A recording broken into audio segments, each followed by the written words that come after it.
The thing that I've finished is the movie The Luckiest Man in America.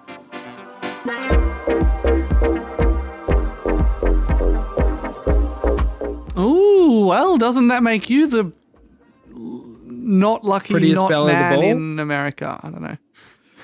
Now, this is a movie that's just come out. It is directed by Samir Oliveros, and it is a movie about one man by the name of Michael Larson. One little Mandy Mandarin. One And man. he appeared on... I was really hoping you wouldn't pick that up. He appeared on the game show Press Your Luck. Ah, yes. Which seems like a fake game show. They all seem like a fake game show. He appeared on it in 1983. Okay. And he proceeded to win a sum of, look, it's about like $110,000. That's pretty big. On Wait, this in game show. 1980s, that's even bigger. In 83. Wow. Yeah. So this is doco. This is not a doco. This is a movie based on real events. Great. Classic. Yep. It says at the start of the film, this is based on real events. Some of the stories have been tweaked. Some of the characters aren't real. We had a bit of fun with it, but you know, it's based on real events. Yeah.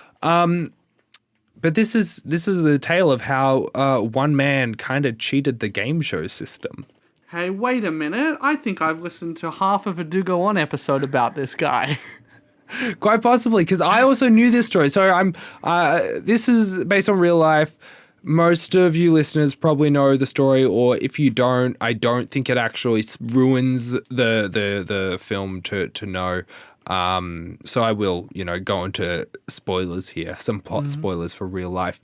But yeah, this man, after studying the game show Press Your Luck, went on, and basically they had only a set amount of patterns for the way this works. So essentially, let me go through and explain to you a bit about Press Your Luck. Please do. So it is trivia meets a pokie machine. Yeah. Yeah. You do some trivia at the start. If you get the trivia questions right, you earn a certain amount of spins. And so that's phase one. And then when phase two starts, you use your spins. So you have a big board. It says Press Your Luck in the center. And then there are a bunch of squares around the outside. Imagine a Monopoly board, right? Right. And all of the squares around the outside either say like $1,000, $4,000 plus a spin, a trip to Hawaii, a trip to New York, $500 plus a spin, or Whammy. And Whammy is the game show's mascot. Okay. And I didn't know that I guess, is where the phrase no whammies comes from. I've never heard anyone say it, but all right. You haven't heard no whammies? What's no whammies? Maybe I've just heard my mum say it a bunch. When you're like, I don't know. The situation in which I've heard it is like rolling dice, and maybe you're playing Yahtzee and you're trying to get something, and you're like, no whammies, no whammies, no whammies, no whammies. Okay. Meaning like, no, I don't want a bad outcome. Yep. So on this board, there are a bunch of whammy tiles, and if you get a whammy tile, then the counter that you have of the money you've accrued goes to like zero. You don't get any of that money. So for the amount of spins, you might have 3 spins. You use one of the spins, you land on $1,000. Great, you have $1,000, and you have 2 spins left. You use another spin, and you get $4,000 plus a spin. So now you're still on 2 spins. Yeah. For $5,000. And you have $5,000. So you must be able to stop at any time for this to work. Yes, you can say, I'm going to pass on to the next person, because there are 3 people on who are playing at one time.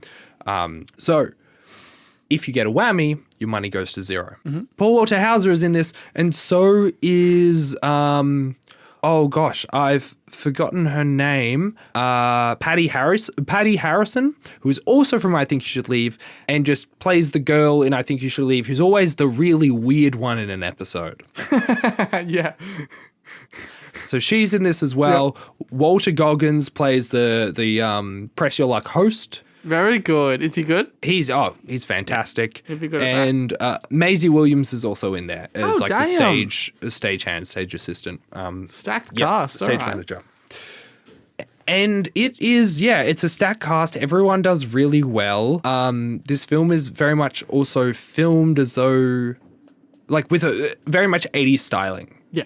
So game show, very contrasting colors, lots of film grain. And while watching this, I realized like there are so many films that go for that retro aesthetic that do really well. And this does really well with it, especially with all the special effects. It looks pretty authentic. But the one thing that when you watch an old film, you can tell that it's an old film, you know? Yeah. Yeah. Yeah. And I think the thing that really differentiates something that is emulating and something that is original is the camera movements in the cinematography. Because they are just doing modern camera movements that you just would not see at that time. Because the cameras are this big. The cameras are huge. I've got my You don't arms want and to legs all move around. extended. They're hot. Yeah.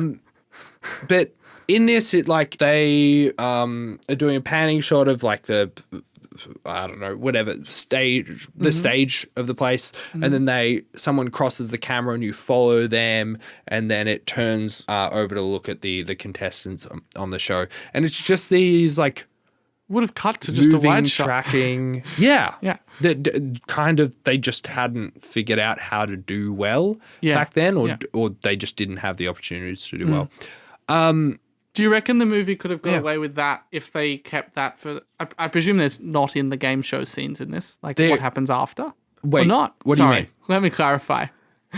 The film The Luckiest Man in America, Yes. is it shot all on the game show, or do they go? No, they follow we his do life have after? multiple shots from cameras, and those are, very strict, just very static shots of like zooming in Okay. or special effects, whatever. But then we have outside of that. But it feels there is the way, because with the color grading and the film haze grain that they have throughout the whole movie to make it look very much stylized for the 80s, because they have that through the whole movie. The way they differentiate between that and a game show shot is CRT static-y kind of effect. Okay. Yeah. Yes. So it's like they're using two dialects, like they're using modern language in a Shakespeare play, and it's like, it doesn't feel the same. Yeah, but I mean, the thing is, the effect is just really good. This is just the first time that it's twigged with me why certain things don't feel like they used to. Because the cinematography and the way the camera moves is the most grounded sense that you kind of have. Like you can shoot a film now on modern cameras and not do a whole lot to the cameras and make it feel like it's older just by the way the camera's positioned and how much it moves. Do you want to know how he wins? Yeah. Wait, well, first of all, Okay. with the trivia, he just has to know it, right? Like there's no way to cheat that. Yes, and he flubs it a little, but he just needs to know Right. He just needs to get enough to get one spin, because yes, of course. Yeah. once he has one spin, if he's able to work his magic, Totally. then he can keep hitting the tiles that give him an One more extra spin. spin. Yep. So, you want to know how he does it? Of course I do. He has taped or a lot of the episodes of Press Your Luck, and he's realized that the pattern that they use, so it's, as I said, it's this Monopoly kind of grid, and it just randomly, air quotes randomly, highlights one square after one square, and it's just like sort of pops around. It's not like one and then the next one and then the next one right next to it. Right. It doesn't go around in a circle. It just pops around. Turns out he's figured out there's only 5 sequences. And so this film is shot kind of from 2 perspectives. It's, it follows his perspective. We follow him around. And then we also follow the people behind the scenes, the producer, the cameraman, the one of the managers there, and Maisie Williams' character as well. And we see them just start to freak out as they realize they're screwed and they don't understand how. Right. So they know he's onto something, but they don't. The most anyone's ever gotten is, I think it was 20,000 on their show beforehand. Yeah. So when he got up to the $45,000, $50,000 mark, they were freaking out. Very, very, very scary stuff because, they have, often it's just a couple of thousand payouts. But this is a lot of money. In today's money, it would be about $330,000. So over $250,000. Yeah. And so there are some things that they find out about this guy as they go along. They're like, oh, he's sketchy, or he hasn't been telling us the whole truth about things, or what's his family life like. And we see a bit of that in the intro scene during the audition. Yeah. Because it would be like a vetting process to get people on this show. Yes, exactly. Yeah. He goes in for the audition and they're calling his character Travis Dunn. Like, Travis Dunn. And this whole time we're just like shot on him and he's not reacting or doing anything. He's just sort of sitting there, or not there, standing there quite anxiously, and everyone else is looking around. And then it goes to him in the audition room and they're filming him, they're taping him, and they're like, Travis Dunn, how did you find out about this? Or who are you? What are you? They're asking him questions. So they're like, oh, he is Travis Dunn, but he just didn't respond for a while, I guess, or whatever. Fake name. Fake name. No, this guy, and I'll reveal this because it's, they figured it out pretty early on. But Travis Dunn is just a person who did like go into audition, but just didn't rock up. And so he took that.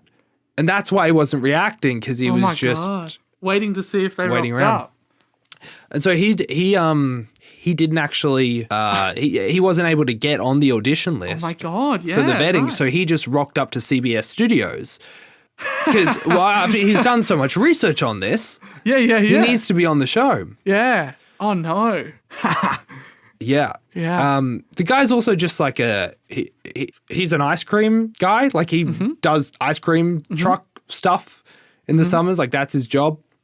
Yeah. So a regular guy from Ohio as well. So pretty far out from LA, drove hours and hours to get there. Yeah. But you see, so at the start with this Travis Dunn situation, and you learn, oh, he's not Travis Dunn. Like, yeah, it just plants a seed of what else isn't he telling us?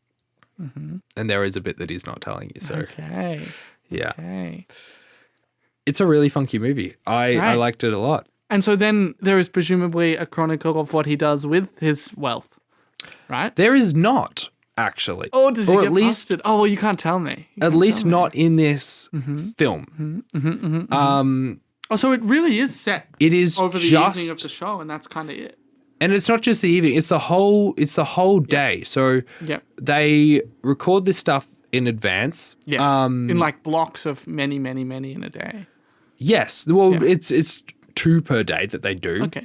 They have to send the second lot of people who are meant to be on the show home because he was winning for so long that it was more than an episode's length. And so they had to use up the next episode with just continuing to record him winning. It shows you how scripted all this stuff is. I mean, like, we know this, but it's amazing to see it kind of all fall away when someone figures out the mechanics of it. Yeah. Well, the reason for there only being 5, we have the game designer there who's one of the producers, I guess. And he's critiquing. He's like, why are there only 5? And he's like, well, we didn't have the budget for more, and 5 seemed like enough. He's like, it was his design, so he's very much like, 5 seemed like it would be fine, and it hasn't been an issue.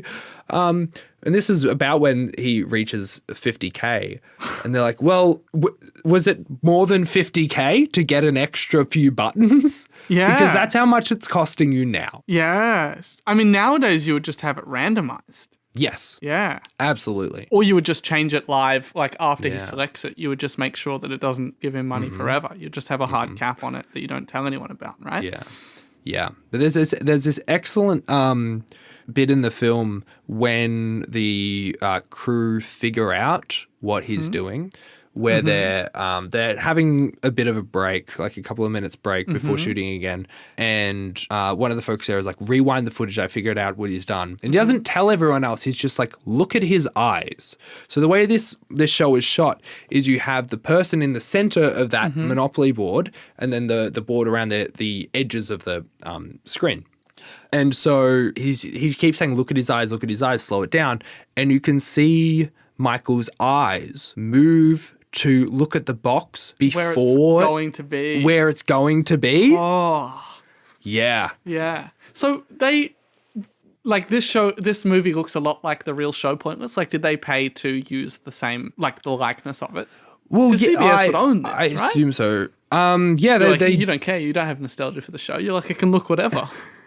It can look whatever, but it does, from what I've seen, it looks very accurate. ABC own it now, I guess. I don't know why. I don't know if they had some sort of merger or something. Someone bought someone else, probably. Someone bought someone else because they were doing a revival. Apparently there is a revival. Like, it's just happening. I'm just looking now. Elizabeth Banks has been hosting it. There you go.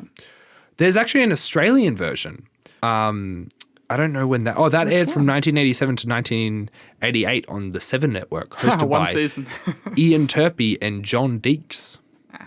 If you know any of those folks. We went back to Deal or No Deal after that, I reckon. Yeah, probably. Which is a very similar format.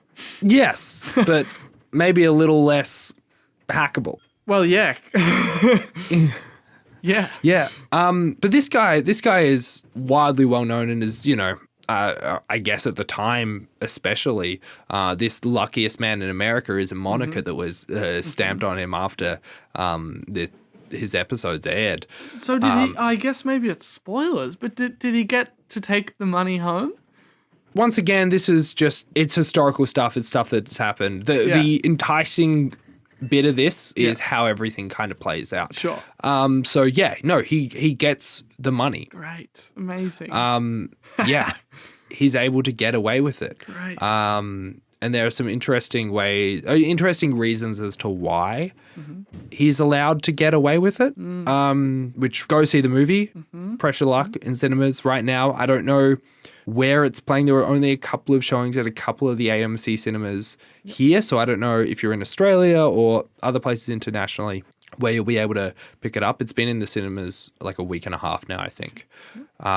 This one I really I rolled the dice on. Yeah. No whammies, hoping that it would be good, and I'm really glad that it was. There was I was having a nice chat afterwards with a guy next to me. Who came in with his dog. I'm like, oh, dogs allowed in the cinema? And he's like, this one is. Answer. Don't know if it was a service dog or what. Yeah. Very well-behaved dog. Incredibly well. Gun. This one is.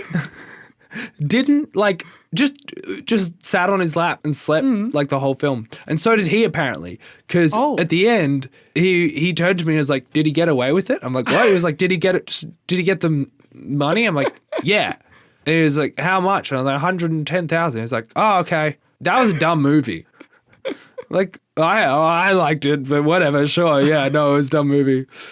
I was trying to impress this native New Yorker who also has an AMC A-list membership and was boasting that he goes to 3 films a week. I'm like, yeah, so do I, mate. We both have the same subscription. But you sleep through them all. Yeah, but, I also sleep through them too sometimes. Oh, that's true. Some of them, yeah. And we were chatting about other films we saw, and a couple of weeks ago I went and saw The Last Breath, I think it's called. It's the one with Woody Harrelson. Yeah. It's the deep sea diving one.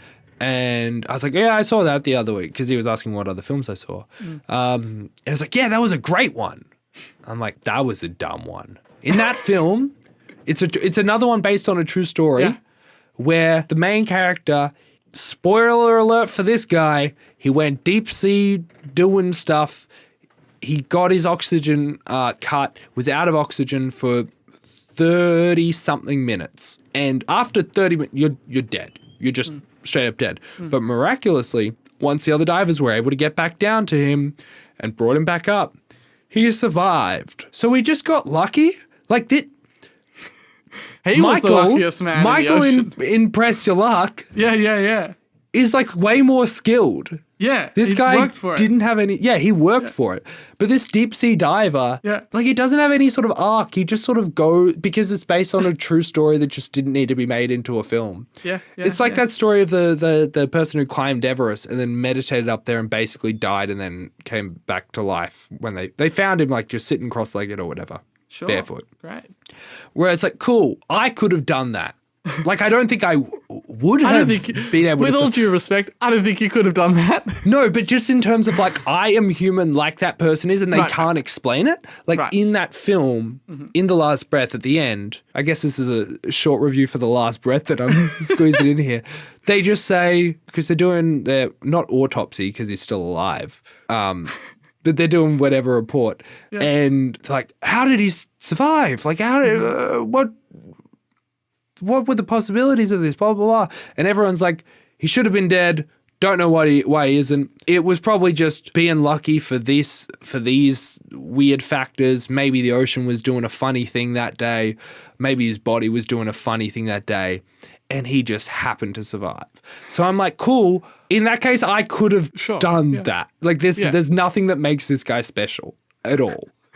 Cool. But like, I'm glad he's alive. Like, shout out that guy and get your money for the rights to your life story or whatever. Those are yours. Give them to a company and they can be owned forever. But keep them to yourself and you'll lose them. Anyways, that's so. Would you recommend going to see taking a gamble on the cinema, pressing your luck, if you will? Pressing your luck, yeah, I'd say press your luck for sure. Yeah. And sometimes you see a bad one, but it's okay. The next week, it's a really fun one. Yes. Yeah. If you can get an AMC, A-list stubs, whatever the fuck, go see as many films as you can. But in terms of press your luck, do go see it. It's also going to be a great film to watch on Netflix. If you're a fan of... no, genuinely, like it's that perfect kind of, I don't know what to watch. Oh, this is a fun, true story. If you like I Think You Should Leave, watch this because it is also quite funny. If you got that Walton Goggins fever, watch it. If you're also a fan of a little cameo of Johnny Knoxville from Jackass, he plays a character in this for all of 5 seconds. But yeah. Cool. That sounds really fun. And I probably never would have heard of this if we hadn't had this chat. So I'm glad we did. And that's the beauty of both our Stinish partnership with the AMC A-list, A-stubs. Get a stub up your list membership. Yep. Get a stub of that hanging Chad on your whatever. You know? Dividends. Yes. Oh, I forgot. Yeah. All right. Well, I think I've pressed my luck on the amount of time that I've spent talking about this film.